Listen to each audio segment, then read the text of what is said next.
اعوذ باللہ من الشیطان الرجیم۔ اللہ کی پناہ مانگتا ہوں شیطان مردود کے شر سے۔ بسم اللہ الرحمن الرحیم۔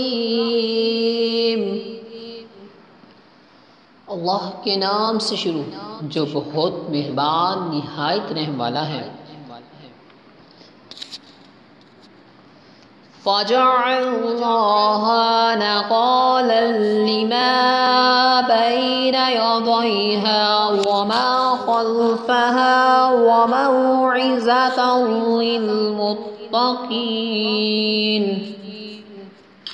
تو ہم نے یہ واقعہ اس وقت کے لوگوں اور ان کے بعد والوں کے لیے عبرت اور پرہیزگاروں کے لیے نصیحت بنا دیا۔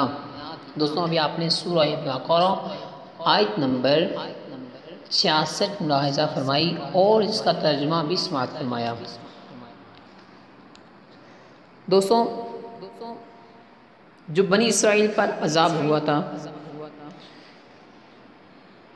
وہ کیوں ہوا؟ یہاں پر اللہ تعالیٰ فرماتے ہیں یہ واقعہ اس وقت کے لوگوں اور ان کے بعد والوں کے لیے عبرت اور پرہیزگاروں کے لیے نصیحت بنا دیا۔ اس سے معلوم ہوا کہ قرآن پاک میں عذاب کے واقعات ہماری عبرت اور نصیحت کے لیے بیان کیے گئے ہیں، لہٰذا قرآن پاک کے حقوق میں سے ہے کہ اس طرح کے واقعات اور آیات پڑھ کر اپنی اصلاح کی طرف بھی توجہ کی جائے۔ دوستوں اللہ تعالیٰ سے دعا ہے کہ اللہ تعالیٰ ہمیں صراط مستقیم پر اور اپنے ایسی باتوں پر عمل کرنے کی توفیق عطا فرمائے۔ دوستوں آج کے لیے اتنا ہی، انشاءاللہ ملیں گے نیکسٹ ویڈیو میں، تب تک کے لیے اللہ حافظ۔